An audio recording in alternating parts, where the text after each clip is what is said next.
Ini mohon izin mungkin karena ya berbagai kegiatan baru sempat virtual, tapi alhamdulillah ini luar biasa Wamima masih bisa kita ikutin YouTube dan lainnya, jadi masih bisa kita ngikutin. Dan ternyata ini hari menjelang terakhir ya Bu ya, Iya. hari minggu besok terakhir, alhamdulillah. Kajian Buya ini berat tapi menyenangkan gitu ya, ya tentang ruhaniyat ini. Jadi rasanya kalau ngikutin 1-2 kali tentu tidak akan kita bisa cerna dengan baik gitu. Tapi alhamdulillah dengan kita terus ikutin ini sepertinya sudah mulai satu frekuensi kira-kira gitu Bu ya. Iya, satu frekuensi ya. Satu frekuensi. Menarik Bu ya tadi statement soal konsep pondok pesantren. Saya sudah berkunjung ke Candang Pinggan 2 kali dan ini sangat menginspirasi saya terutama. Ya itulah sejatinya konsep pondok pesantren seperti yang sudah dibangun oleh para aulia kita dulu sudah. Jadi banyak beberapa tempat pondok pesantren Tebu Irang misalnya tidak ada nama pondoknya, nama kampungnya. Kemudian pondok pesantren Langitan, pondok pesantren Lirboyo, yang kalau di Banten tuh ada pondok pesantren Cidahu, itu tidak ada namanya tapi kampungnya. Jadi ini benar-benar Nusantara dan konsepnya seperti ya republik itu gitu. Yeah. Tapi banyak ini pesantren kita juga memang ya tadi konsepnya masih feodal dan raja, dan ini tantangan tersendiri bagi kita. Baik Bu ya, saya sebenarnya ada yang mau saya tanyakan itu, ini soal konsep bagaimana bisa mengendalikan nafsu amarah su ini Bu ya. Jadi saya baru bisa merasakan itu kalau kita misalnya ingin bangun malam ya jam 2 gitu, kemudian kita pasang alarm. Nah, ketika alarm berbunyi itu di situ konfliknya muncul. Jadi yang namanya nafsu amarah su itu mengendalikan kita. Nanti aja masih jam 2, nanti aja jam 3-an bangun gitu. Terasa sekali gitu. Nah, jadi sehingga ketika kita mengabaikan itu, mengikuti suara itu malah lewat. Jangankan bangun malamnya, subuhnya juga bisa kesiangan. Nah ini bagaimana ini Bu ya kira-kira kita mengendalikan tadi ya bisikan-bisikan itu supaya kita tetap tawajuh gitu kira-kira. Ada dalam kendali kita. Ada susah membedain apakah itu suara batin kita atau memang itu tadi ada amarsu itu atau nafsu amarsu yang terus mendorong kita untuk berbuat tidak baik. Mohon arahan dan bimbingannya Bu ya. Terima kasih. Ya. Assalamualaikum warahmatullahi wabarakatuh. Waalaikumsalam warahmatullahi wabarakatuh. Terima kasih Kang Ade Awaludin di Banten, tepatnya di Tangerang, sudah bergabung hari ini. Bagaimana kita mengendalikan emosi kita? Emosi berupa syahwat, seksual, emosi marah, emosi cinta, emosi dendam. Ini saya kebetulan sebetulnya lagi sore hari selesai kuliah gitu di Oxford, di jalan Oxford menuju penghujung Hyde Park di kota London, di kaki 5 banyak jual buku-buku bekas. Nah harganya murah. Ngapain beli buku baru yang bekas murah kok? Itu saya baca How to Cope Your Nerves. Bukunya judulnya How to Cope Your Nerves. Bagaimana Anda bisa mengendalikan emosi Anda. Bukunya sangat panjang sekali. Dan pada akhirnya apa yang mereka tulis ya sama dengan apa yang saya baca dalam Khazanah Islam sendiri. Hanya bedanya dalam Khazanah Islam karena ditulis beberapa abad yang lalu, tidak menggunakan bahasa kontemporer, sehingga akhirnya seperti berbelit-belit. Tapi masalahnya adalah seperti itu, bahwa sesungguhnya emosi itu harus dapat dikendalikan oleh bagaimanapun juga. Kalau tidak, orang yang tidak bisa mengendalikan emosinya itu celaka. Ya, piring yang ada dosanya dipecahkan, TV baru beli tadi sore, malam-malam dihantam dengan sendalnya. Ya kan sudah jadi gila. Istri yang hanya sekedar masak agak asin saja kok sampai ditampar begitu. Ini kan sudah kehilangan sadar diri semacam itu, kegilaan. Nah, dalam agama Islam ada satu hadis sahabat bertanya, isinya begini, "Ausini ya Rasulullah, tolong nasihati saya dong, ya, apa yang harus bisa saya lakukan supaya saya lebih baik hidupnya." Itu maksudnya mah. Kata Nabi, la taghdab, jangan marah. Summa qala, summa madza ya Rasulullah. Orang itu nanya lagi, setelah itu apa lagi? Dijawab sekali lagi, la taghdab, jangan marah.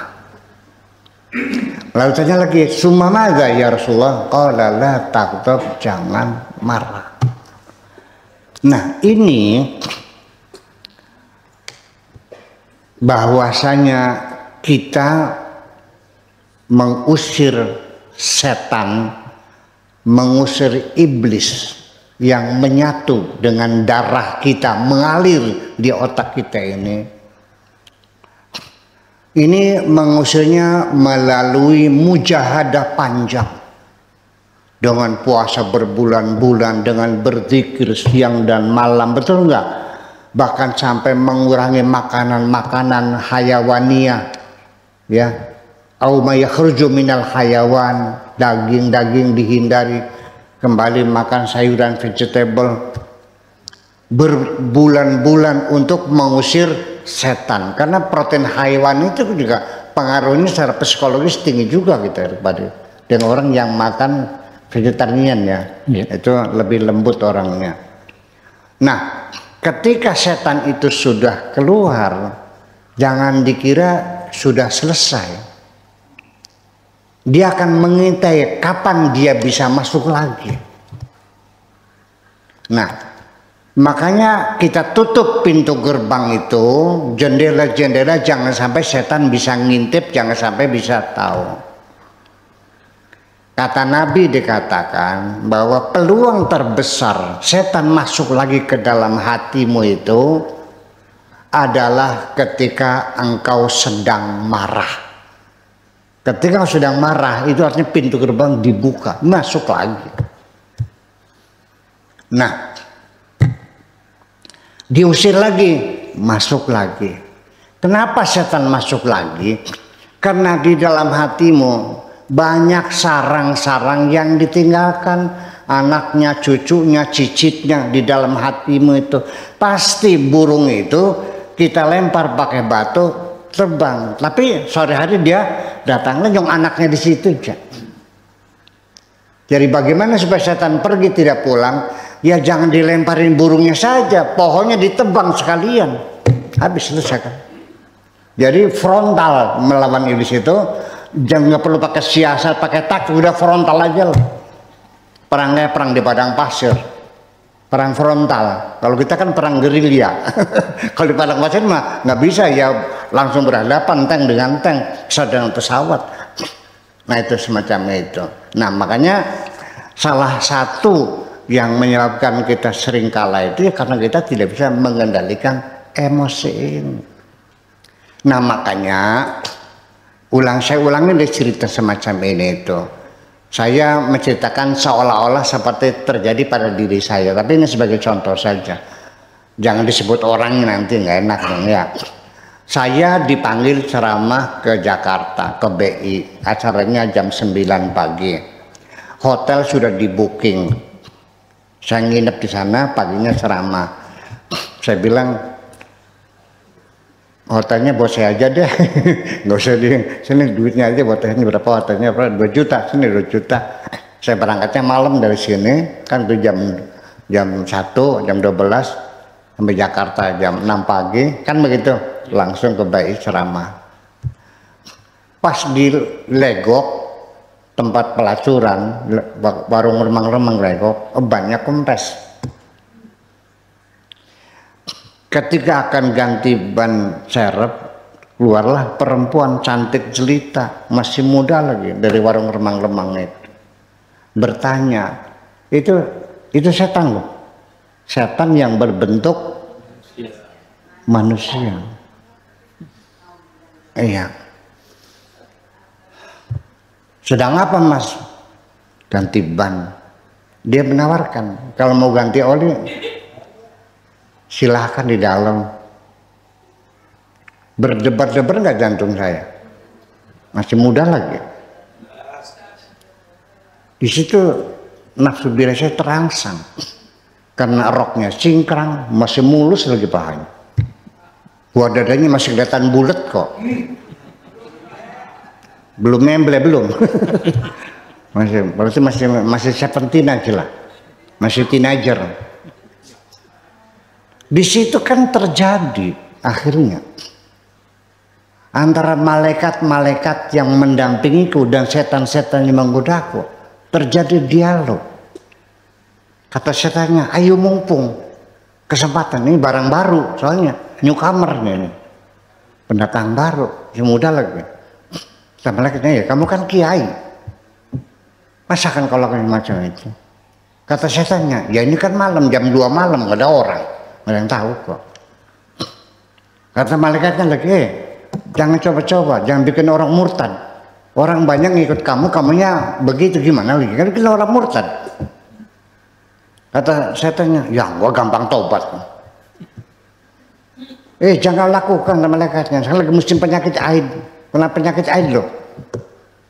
Kata setannya, pakai kondom aja. Kata malaikatnya, kondom zaman sekarang banyak yang bocor.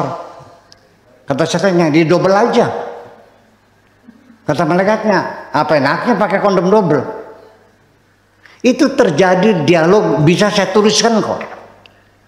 100 halaman lah paling tidak. Itu setiap saat ketika saya ingin berbuat jahat, ada malaikat-malaikat yang menghalangi saya. Ketika saya akan berbuat baik, turun setan-setan menghalangi kebaikan saya. Itu terjadi. Nah itu adalah namanya menguasai emosi itu. Artinya kita berperang. Jadi artinya di dalam diri kita terjadi pertempuran yang tidak pernah berhenti. 24 jam kali 24 jam. Semacam itu. Nah ketika nanti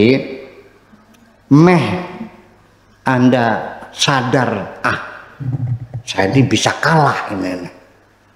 Sudah mulai ngitung duit. Sudah mulai nawar, berapa neng sekali eksekusi, short time atau long time? Paham nggak sih short time, long time? Nggak ngerti ya, banyak belajar. Iya, sudah mulai. Wah, kalau begitu saya mau kalah. Kalau Anda sadar akan kalah, tidak sanggup melawan setan, jangan segan, jangan ragu, segera panggillah nama Tuhanmu. Itu aja kok. Dan itu memanggil nama Tuhan itu mendatangkan suplai energi yang luar biasa. Ya. Entah menyebutnya Allah atau Tuhan atau Gusti atau Pangeran, terserahlah. Pokoknya yang kita anggap, yang kita jadikan sebagai Tuhan, mau Pangeran, mau Gusti, apalagi Pangeran, Gusti, Allah, Tuhan. Ya. Sekali kita menyebut Tuhan, itu langsung ada suplai energi, pertolongan, dan kita tegar lagi menghadapi emosi yang berlebihan dalam diri kita itu. Nah itu saya kira salah satu.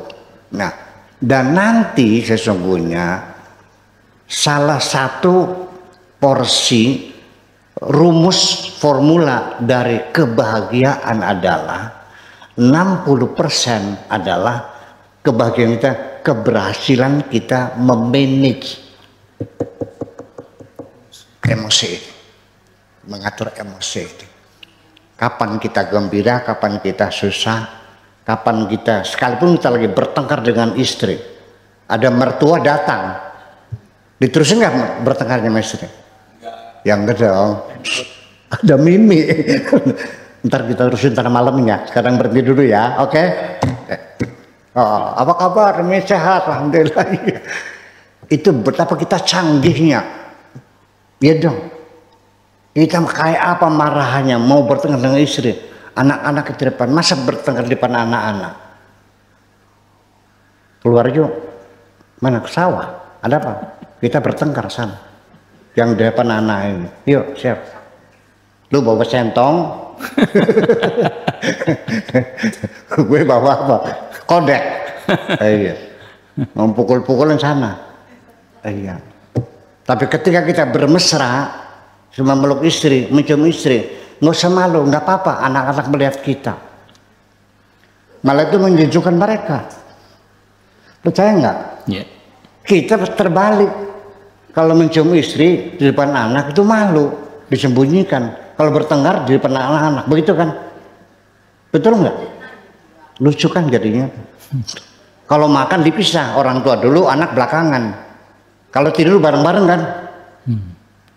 Ya itu kita perbaiki. Ya kita mencoba memanage manajemen kalbu itu artinya semacam itu. 60% tingkat kebahagiaan kita itu didominasi oleh bagaimana kita pintar pandai memanage mengatur emosi ini.